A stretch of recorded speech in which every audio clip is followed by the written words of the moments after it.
Blog Talk Radio.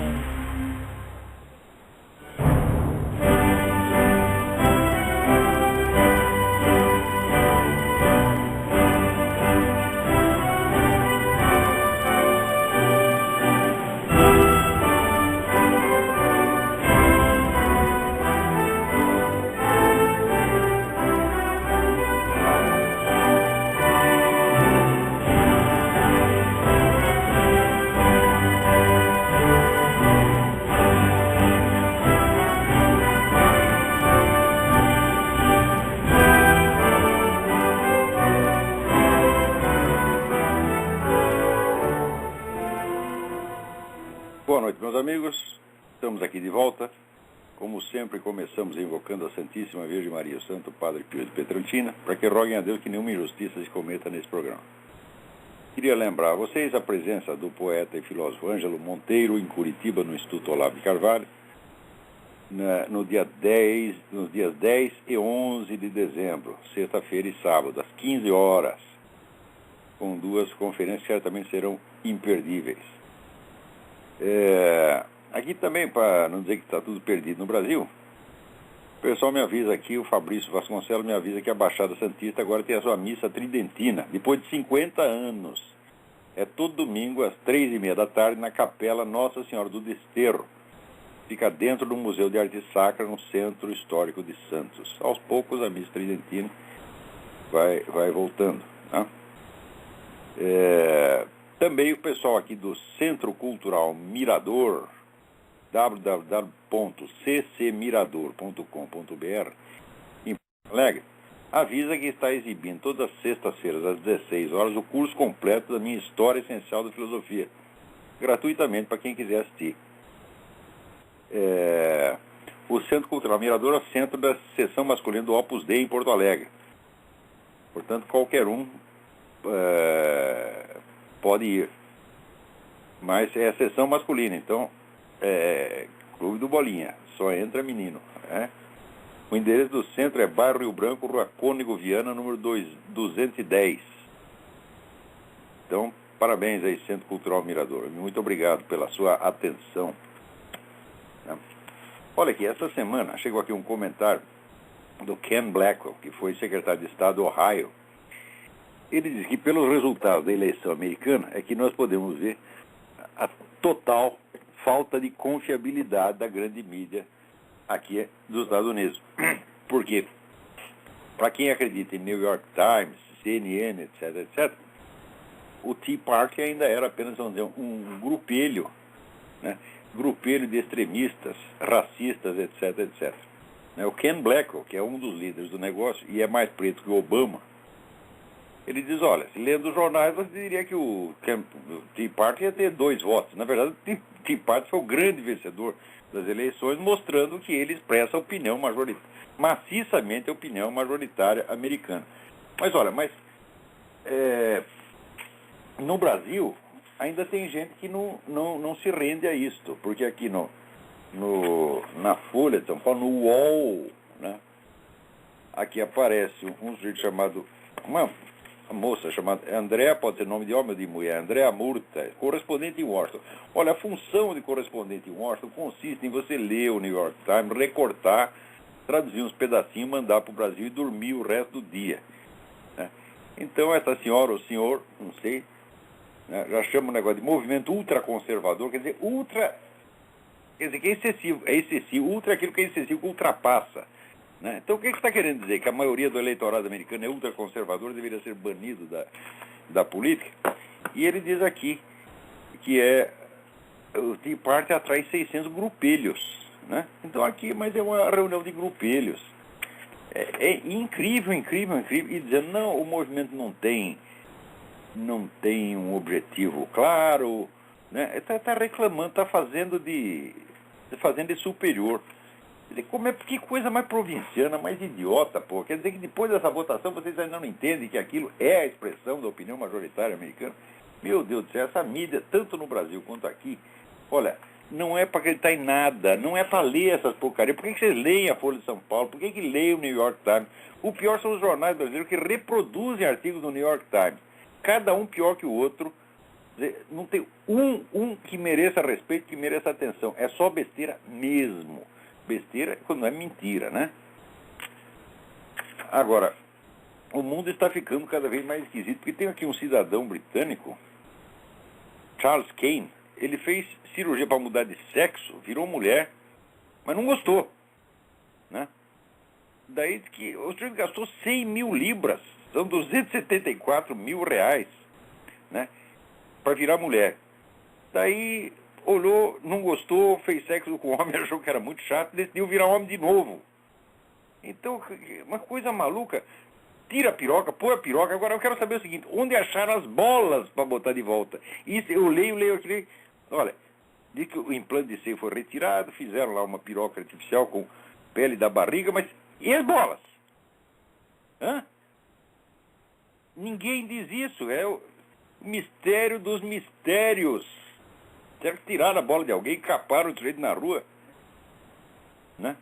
Também o governo da Índia avisa que está tirando os cocos dos coqueiros para que não caiam na cabeça do Obama. Mas por que os cocos? E não as jacas, as mangas e tudo mais? E por que não tampar o cu dos passarinhos? Como já adverti os mamonas assassinas, as pombinhas, quando voam, por incrível que pareça, ficam sobrevoando com os seus cus mirando nas nossas cabeças. É um risco muito maior do que cair um coco. Que coisa mais injusta. Ou será que a cabeça do Obama atrai cocos, né? Por homologia, por ser oca como um coco?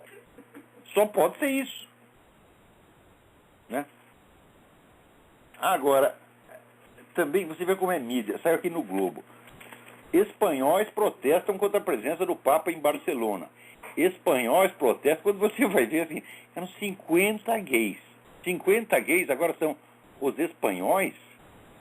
Existem 50 gays malucos gritando contra o Papa, né?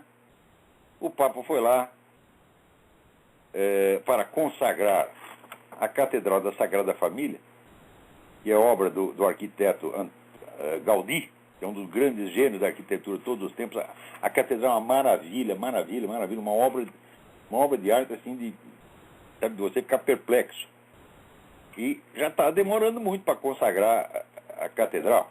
Agora, o pior é o seguinte, que os caras dizem que aquilo representa uma época de tempos passados e obscuros, né? Eles estão se referindo à Idade Média, mas acontece o seguinte: a Catedral Sagrada Família foi construída no começo do século XX, meu Deus do céu. Quer dizer, nem isso os caras sabem. Puta vida, né? A gente fica lá o dia inteiro se esfregando em homem, não tem tempo para estudar. E daí vai lá falar besteira na frente do Papa, e o Globo notícia espanhóis. Você tem parecer que a nação espanhola, que houve um movimento como o Tea Party, todo mundo saindo na rua para protestar contra o Papa. Na verdade, é meia dúzia de gato pingado. Agora, meia dúzia de gato pingado, gay, tem repercussão no mundo inteiro. Se você fizer uma manifestação de 50 pessoas, por exemplo, contra o aborto, a mídia vai ignorar solenemente. Ou então vai gozar da sua cara.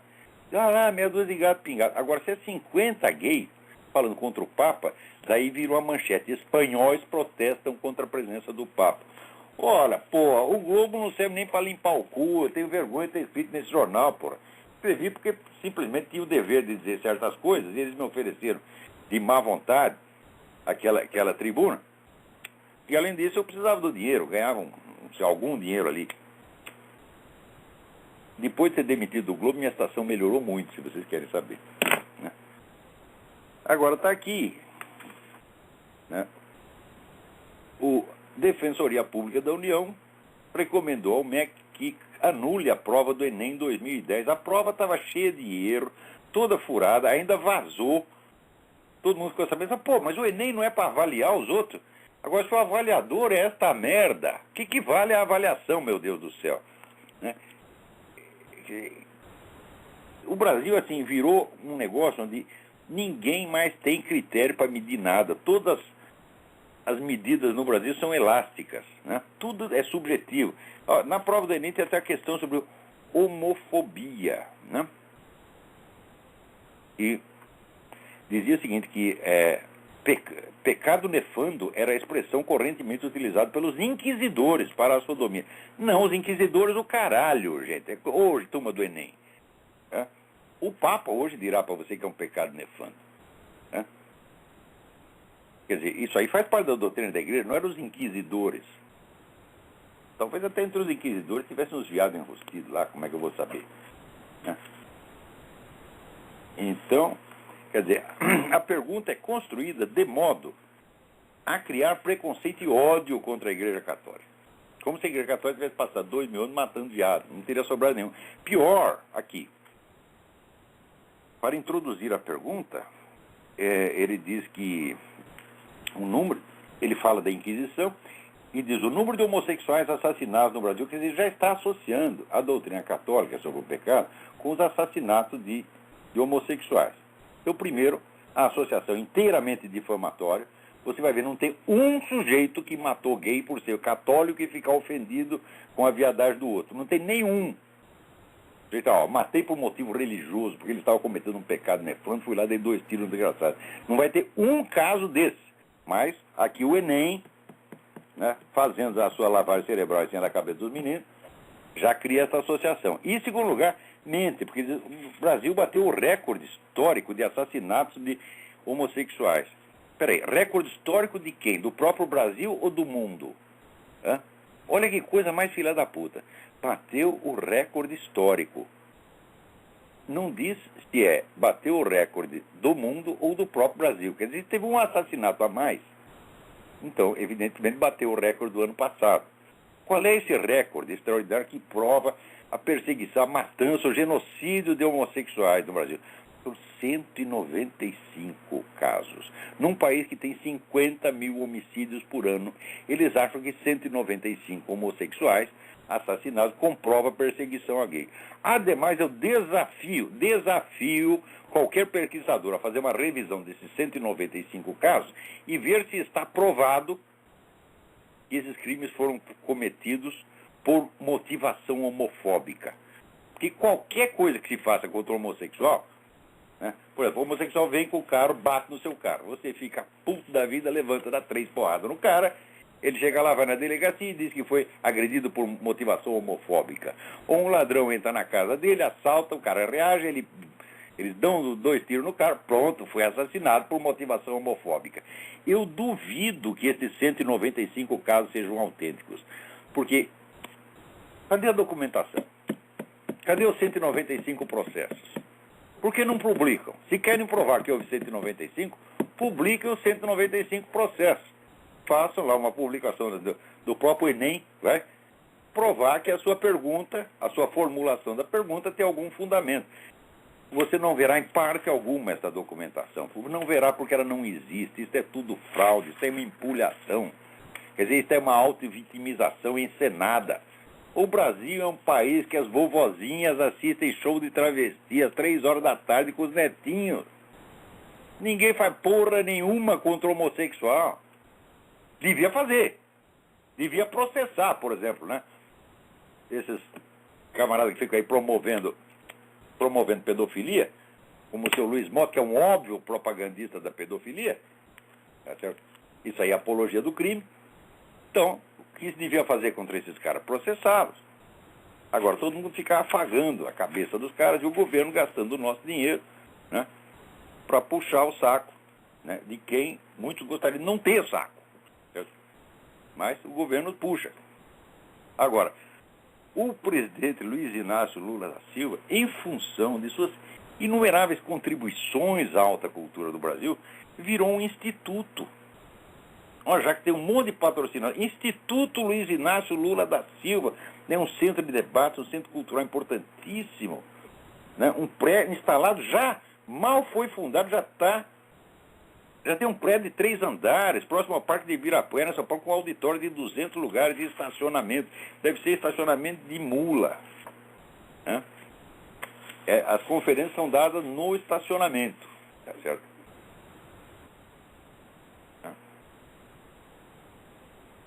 Então, você imagina, essa semana, o seu Paulo Rabelo de Castro, e anos atrás me foi apresentado num Fórum da Liberdade como uma das grandes esperanças do pensamento liberal conservador do Brasil. Então, logo Dona Dilma foi eleita, publicou um negócio que é de uma puxação de saco abjeta, nojenta. O Paulo Rabelo